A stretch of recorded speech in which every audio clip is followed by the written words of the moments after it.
Selamat pagi dan salam sejahtera untuk kita semua.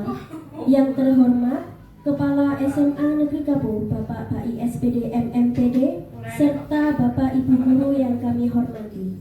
Puji syukur kita panjatkan kehadirat Allah yang Maha Esa, karena atas rahmatnya kita dapat berkumpul di acara praktik baik implementasi 7 jurus BK hebat dalam keadaan sehat walafiat. Saya Heni Mustikasari selaku MC akan memandu jalannya acara. Semoga acara pada pagi hari ini memberikan manfaat bagi kita semua. Sebelum acara kita mulai, marilah kita berdoa terlebih dahulu yang akan dipandu oleh Bapak Muhajir SPD. Kepada beliau kami haturkan. Mari kita awali aktivitas kita kali ini. Semoga aktivitas kalian kita kali ini diberi kemudahan, kelancaran, dan diberi hasil yang bisa membawa manfaat barokah. Ala hadiniyah wa ala diniyatin sholihah. Al-Fatihah.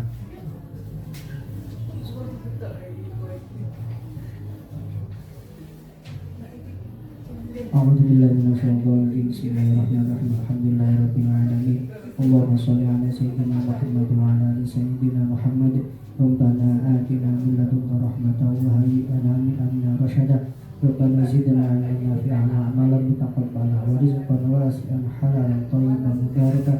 Rabbana hab lana min azwajina wa dhurriyyatina qurrata a'yun waj'alna lil muttaqina imama. Rabbana atina fid dunya hasanah wa fil akhirati hasanah wa qina adzabannar. Sallallahu ala sayyidina Muhammad walhamdulillahirabbil alamin. Al-Fatihah. Assalamualaikum warahmatullahi wabarakatuh. Terima kasih disampaikan. Memasuki acara selanjutnya yaitu acara inti kita, yakni praktik baik implementasi 7 jurus BK hebat. Sebelum memasuki acara, izinkan saya memperkenalkan narasumber kita pada hari ini. Beliau adalah Ibu Mimpin Suryaningsi SPDI, guru BK yang sangat berpengalaman dan sangat hebat. Kepada beliau kami haturkan.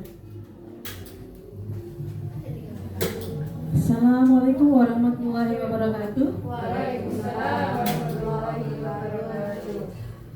Bagaimana kabarnya hari ini Bapak Ibu? Terima kasih karena Bapak Ibu mau bersama-sama saya untuk menjelaskan tentang praktik baik yang sudah saya lakukan dalam rangka BIMTEK implementasi 7 jurus BK hebat. Mungkin Bapak Ibu berpikir 7 jurus BK hebat ini hanya untuk guru BK, namun pada kenyataannya tidak. Jurus ini juga digunakan untuk guru mata pelajaran. Untuk apa? Mari kita kupas satu-satu tentang 7 jurus BK hebat. Program 7 jurus BK hebat itu diperkenalkan oleh Direktorat Guru Pendidikan Menengah dan Pendidikan Khusus untuk meningkatkan kompetensi guru dalam membimbing murid secara holistik atau berkelanjutan.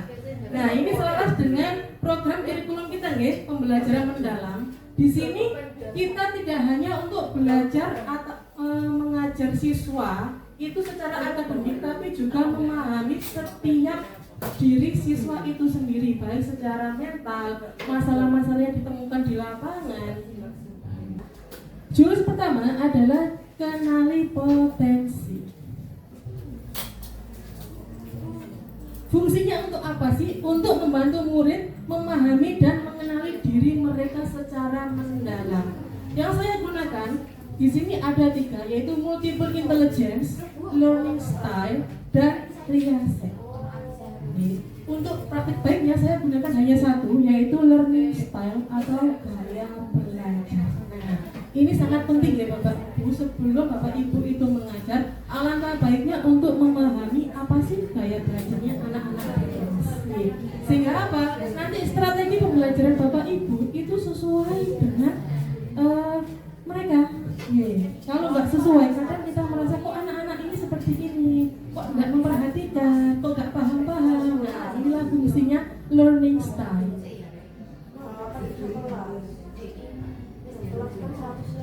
Ini saya jelaskan sedikit tentang 3 asesmen tadi. Yang pertama itu multiple intelligence dari Howard Gardner. Nah, ini untuk mengidentifikasi kekuatan unik murid.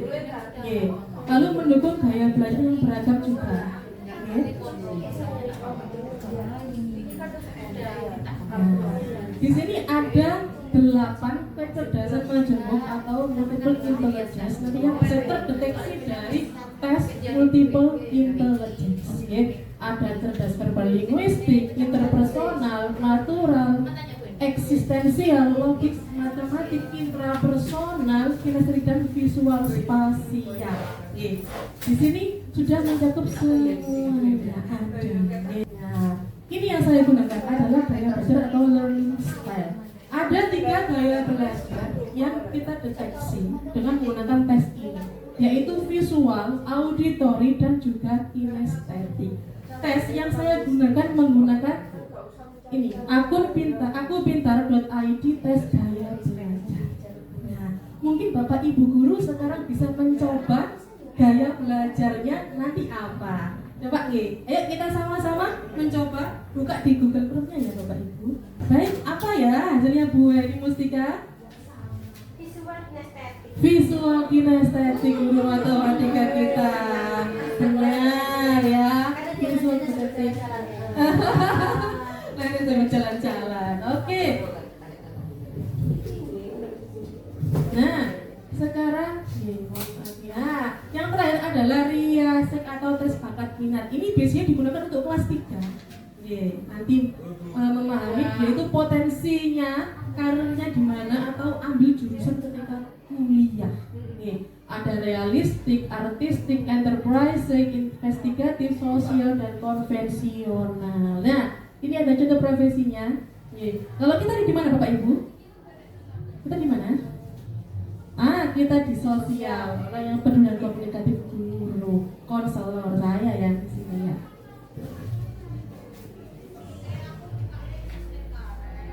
Nah, yang saya ambil adalah kelas 10/4 dengan wali kelas Budi.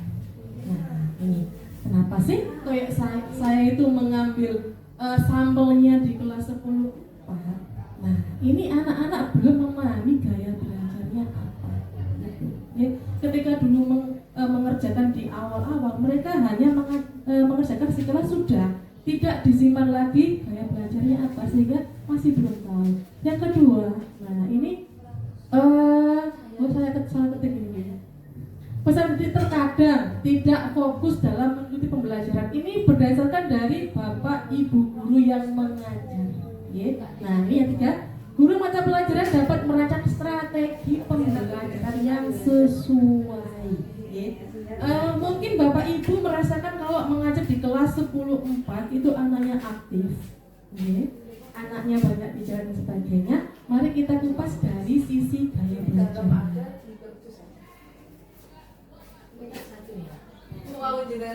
Tesnya saya lakukan itu Rabu kemarin tanggal 22. Ini adalah simulasinya sama seperti yang Bapak Ibu kerjakan tadi ya.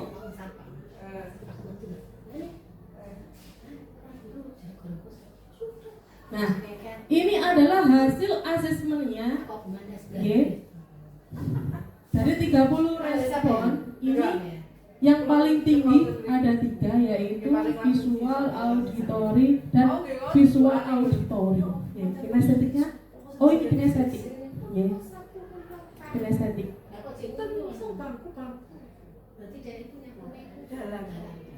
Ini adalah hasil dan juga interpretasinya. Gaya belajarnya yang paling banyak di kelas 10/4 adalah visual. Auditorinya hanya 20 dan kinestetiknya 30. Nah, berarti dari sini kita bisa melihat kenapa kalau menggunakan metode ceramah anak-anaknya cenderung kurang memperhatikan. Ternyata lebih banyak visualnya dan juga kinestetiknya. Yang paling dominan adalah gaya belajar visual. Ini anaknya rapi, teliti, memperhatikan penampilan. Nah, ini yang suka bawa kaca. kelas, ya suka ngaca setiap ganti jam atau mau pulang, mau istirahat adalah itu visual. Ini kemarin saya lihat untuk catatannya sangat bagus, sangat berwarna-warni Bapak Ibu daripada yang selain visual. Benar-benar bagus. Mereka mengingat apa yang dilihat daripada apa yang didengar. Berarti ketika Bapak Ibu mengajar, memang alangkah baiknya menggunakan media. Contohnya seperti ini. Ya, mungkin nanti ini bisa dibawa ke kelas. Ya. Daya beli sekunder adalah kinestetik. Nah, menanggapi perhatian secara fisik. Ya. Jadi kalau cuma mendengar suara saja, itu mereka sama sekali tidak berminat Bapak Ibu untuk kinestetik. Ya. Nah, suka olahraga, mungkin Bu Nuri tahu ya, ini yang suka olahraga yang mana di kelas 10-4 karena juga mengajar. Ya. Belajar melalui manipulasi dan praktik. Iya, jadi usahakan untuk anak ini selalu praktik anaknya itu. Ya. Tidak dapat duduk diam untuk waktu lama. Ya. Pasti sering ke kamar mandi, anak seperti ini. Yang terakhir adalah auditori, ini minoritas. Sedikit sekali yang bisa memahami pelajaran dengan auditori atau dengan gaya ceramah biasanya. Mendengarkan musik itu nggak suka, ya. Nah, berbicara kepada diri sendiri saat bekerja. Apakah Bapak Ibu pernah bicara sendiri ketika mengerjakan sesuatu? Nah, ya, ini saya ini juga, Bu ini juga. Ketika nulis apa dibaca tulisannya sendiri, kayak gitu. Sama saya juga ya. Mudah terganggu oleh keributan. Jadi ketika di kelas mungkin ada orang lewat berbicara, mereka akan auto itu menoleh. Nah, karena apa? Mereka tidak bisa terdistrak, tidak bisa terdistraksi sesuatu. Ini adalah rekomendasi strategi belajarnya. Jadi kalau untuk visual, nah menggunakan spidol berwarna, ya, mungkin kita bisa kalau kita butuh papan tulis, berarti spidolnya nggak hanya warna hitam. Jadi kita warna biru, merah, ya. Untuk apa? Untuk menarik perhatian mereka, gitu loh. Nah, buat peta konsep atau mind map. Mungkin ini cara yang sangat efektif. Ya, kemarin saya ketika mengajar di 10-4, saya menyuruh mereka untuk mencari materi lalu dibuat mind map. Ternyata 10-4 hasilnya yang paling bagus. Untuk kinestetik, nah ini mungkin nanti ketika pembelajaran itu bisa di rolling kursinya. Jadi nggak harus ke belakang gitu ya, atau mungkin dibentuk dibentuk bulat seperti itu, dan membuat alat peraga. Ini saya sudah lihat kemarin ya, di mana kemarin di olahraga, membuat lapangan ya. Atau mungkin Bu Yani nanti bisa ya, atau Pak Muhajir PAI itu buat alat peraga apa atau praktik sholat. Nah, waktu itu jauh. Nah, ini auditori yang sangat minim ya. Yang paling efektif adalah diskusi kelompok. Yang paling bisa kita lakukan di kelas kita sesuai fasilitasnya adalah diskusi singkat. Merekam sepertinya tidak. Berarti memang harus gurunya yang effort untuk ceramahnya sejelas-jelasnya. Seperti itu. Yang kedua adalah jalin koneksi.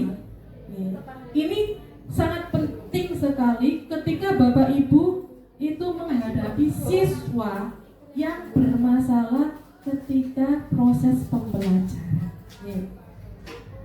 Terkadang kita melihat ada siswa itu yang terlambat. Ya, pikiran kita, kamu kok terlambat lagi sih? Kok kamu lagi terlambat terus? Nggak bangun pagi, nggak ada yang bangun, tidak bla bla bla bla bla.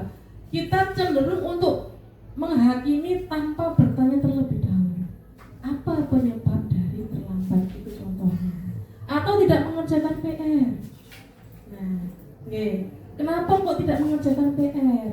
Kenapa kok ramai saja ketika pelajaran? Nah, di jalin koneksi ini kita akan mengupas cara-caranya untuk memahami murid. Juli Agustus.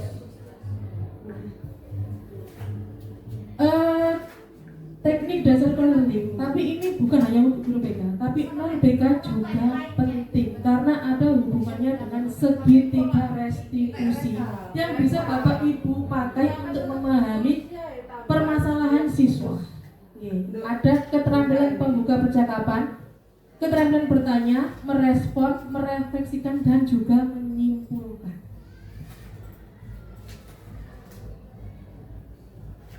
Posisi duduknya kita agar apa? Agar bisa kita nyaman. Menggunakan apa? Soler, scholarly. Jadi kita menatap mata muridnya, tapi jangan dipelototin. Dipelototin nanti anaknya takut. O-nya adalah open posture. Jadi Bapak Ibu nggak terlihat kaku ketika menghadapi siswanya.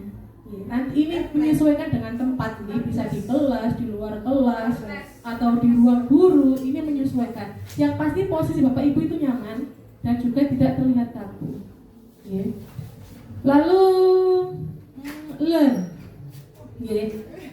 Bapak Ibu ini cenderung untuk mencontoh. Jadi bukan duduk lalu leha-leha.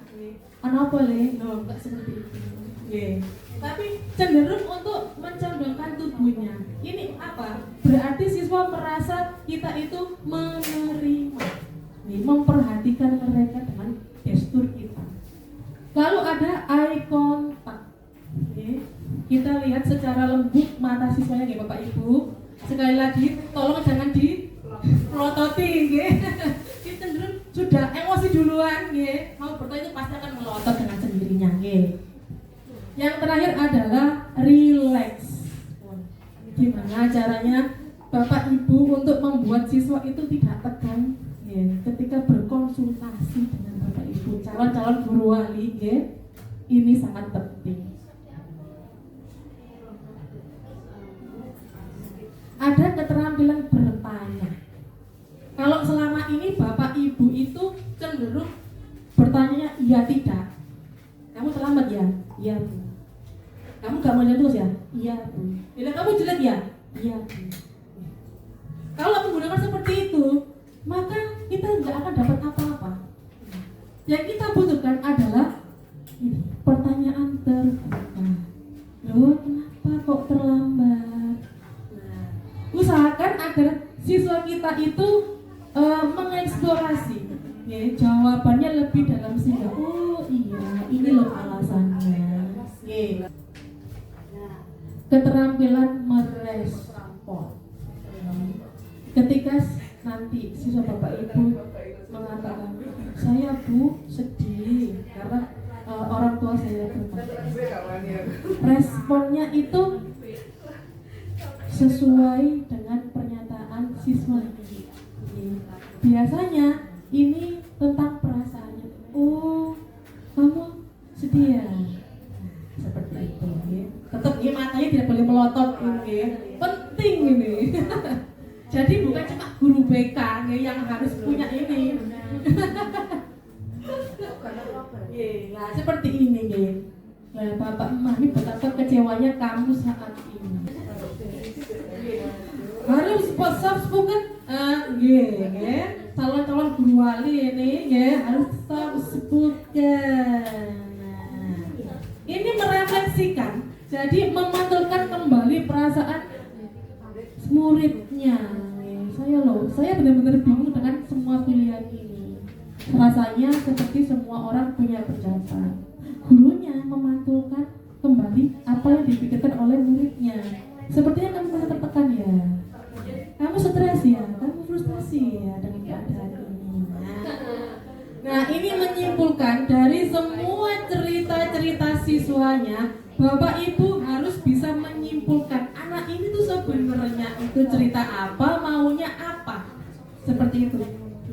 Oh, kesini tuh dia tuh cuma pengen berbagi saja. Oh, dia itu mau dapat solusi. Nah, seperti itu harus bisa menyimpulkan. Oh, ada mengidentifikasi tema ya, membuat jembatan.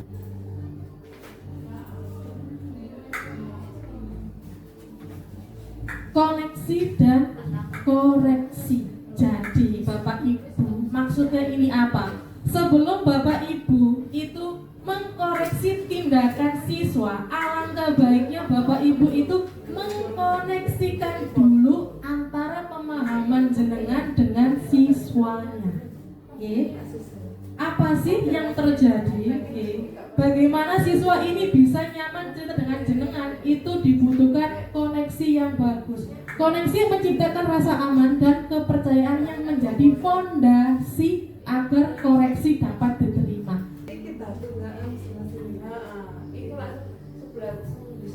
Segitiga restitusi ini yang bisa Bapak Ibu gunakan untuk memahami muridnya. Ini segitiganya, nih. Nah, segitiga bermuda. Yang pertama adalah menstabilkan identitas. Nah, ini Bapak Ibu guru yang mungkin belum pernah dilakukan. Menjelaskan bahwa setiap orang pernah melakukan salah. Yang kedua adalah validasi tindakan yang salah. Nah, ketika kita bercerita kalau diri salah, kita bisa bertanya, menurut kamu tindakan kamu itu benar atau salah? Nah, ini adalah praktik yang saya lakukan tentang konseling individu dengan pendekatan realita. Ini khusus untuk guru BK, ya, tapi mungkin nanti bisa diadaptasi lebih sederhana lagi ketika Bapak Ibu itu mengalami masalah yang serupa, atau mungkin Bapak Ibu wali kelas. Nah, nanti itu bisa.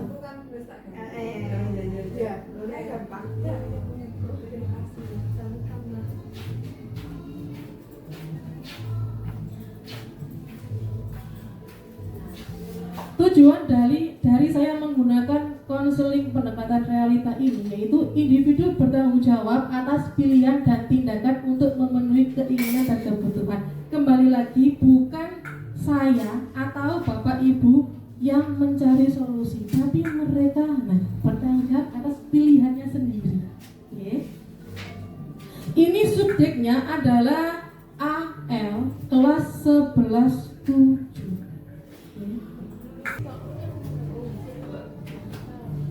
Untuk konseling realita yang saya gunakan adalah teknik WDEP, Wants, Doing, Evaluation, dan Planning. Yang pertama adalah Wants, mengidentifikasi keinginan atau kebutuhan individu. Ini di awal konseling saya bertanya kepada si AL, itu apa sih yang diinginkan dari konseling ini? Dia butuhnya apa dari konseling ini? Maka anaknya akan memahami. Bukan hanya merasa, oh saya konseling karena mau cari solusi, tapi nggak ngerti dia sebenarnya maunya apa. Sini gitu. Yang kedua adalah doing, identifikasi tindakan atau arah individu saat ini. Nah, saya bertanya, apakah sudah pernah melakukan sesuatu agar hubungannya membaik? Ternyata AL hanya ngomong ke teman-temannya saja. Ada lagi? Kurangi dulu. Baik, terima kasih atas kesempatan yang diberikan. Saya mau tanya, ini kan kita punya gaya belajar itu kan beda-beda ya, setiap orang.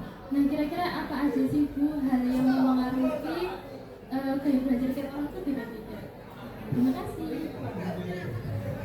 Baik, untuk yang mempengaruhi gaya belajar kita beda-beda. Yang pertama adalah pembawaan lahir. Itu ada. Pembawaan lahir, betul. Pembawaan lahir itu kita sudah ditik ya, ini visual, auditory, kinestetik itu sudah. Dan yang seperti saya katakan tadi adalah pengalaman belajarnya. Kalau dari kecil misalnya Bapak Ibu sering diberikan HP melihat YouTube, itu bisa jadi ketika dewasa akan yang dominan adalah visual. Kalau dulu kita zaman 90-an, 80-an nggak punya TV, tapi punya radio. Nah, kita belajar, kita menghafal lagu lewat radio. Nah, maka auditorik kita yang akan terlatih, yang main. Dulu kita nggak perlu loh Bapak Ibu melihat TV, pasti belajar. Oh iya, kan gini-gini. Oh iya, hafal semua lagu di Indonesia. Kenapa? Di radio. Nah, kebiasaan dan lingkungannya. Seperti itu. Kira-kira begitulah. Ada tadi Bu Rere.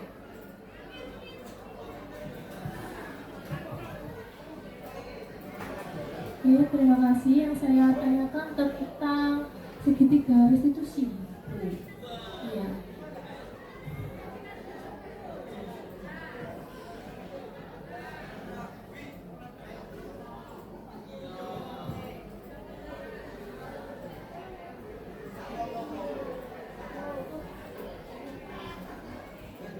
Nah, tadi Bunda sudah menjelaskan. Saya tanyakan apakah pada setiap guru mapel kalau menggunakan segitiga restitusi tersebut itu dapat mengatasi permasalahan pada diri siswa.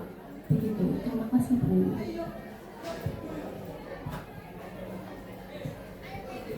Baik, terima kasih untuk Bu Rere.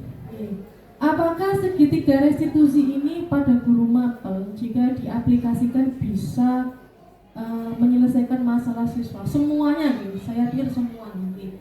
Jawabannya tidak. Ini sebenarnya ada kaitannya lagi dengan jurus-jurus yang lain. Karena apa? Tindakan siswa itu ada levelnya.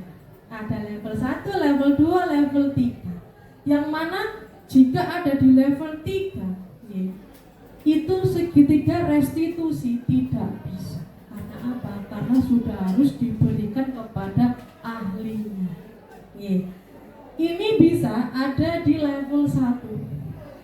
Level di mana siswa itu belum sering mengulang perbuatan yang negatif. Misalnya untuk terlambat 1-2 kali, 3 kali lah ya. Kita bisa pakai segitiga restitusi. Sampai sini biasanya sudah selesai. Berarti besoknya anaknya sudah bisa masuk dengan rajin, disiplin. Namun kalau selalu diulang, misalnya sampai 10-20 kali setiap semester, maka hanya segitiga restitusi ini itu kurang. Kita harus mengarahkannya ke guru BK-nya.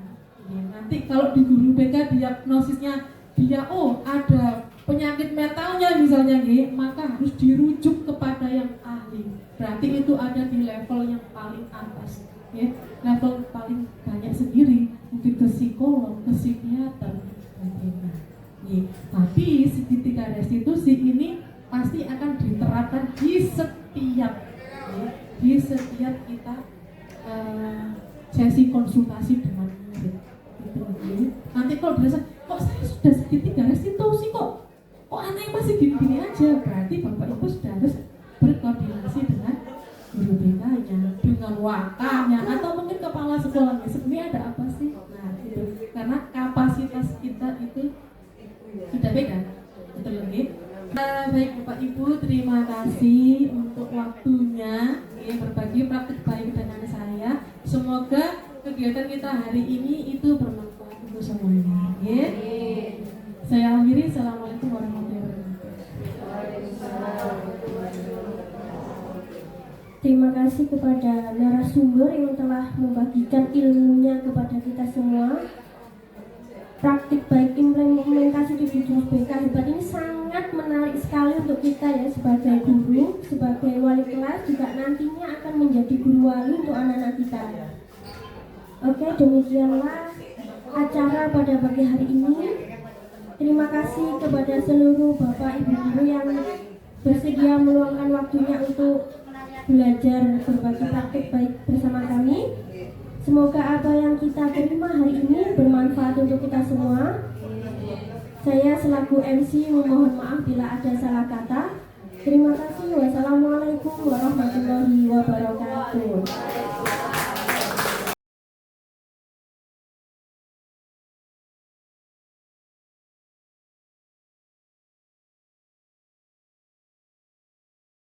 Hai, perkenalkan, saya Heni Mustikasari. Saya mengajar matematika di SMA Negeri Kapuh. Perasaan saya mengikuti praktek baik hari ini, saya merasa sangat senang sekali. Saya sangat bahagia karena dapat ilmu yang bermanfaat dari Bu Miming. Saya jadi tahu bahwasanya anak-anak yang memiliki gaya belajar yang berbeda-beda itu penanganannya itu berbeda, dan ciri-cirinya itu juga ternyata yang saya alami di kelas selama ini, seperti anak yang sering keluar masuk, anak yang sering terlambat dan sebagainya. Ternyata itu karena mereka memiliki gaya belajar yang berbeda. Dan juga ketika menyelesaikan permasalahan itu, saya mendapatkan cara bagaimana sih menangani siswa-siswa itu dengan baik supaya mereka bisa leluasa bercerita kepada saya selaku wali kelas. Terima kasih Bu Wining, sangat keren sekali.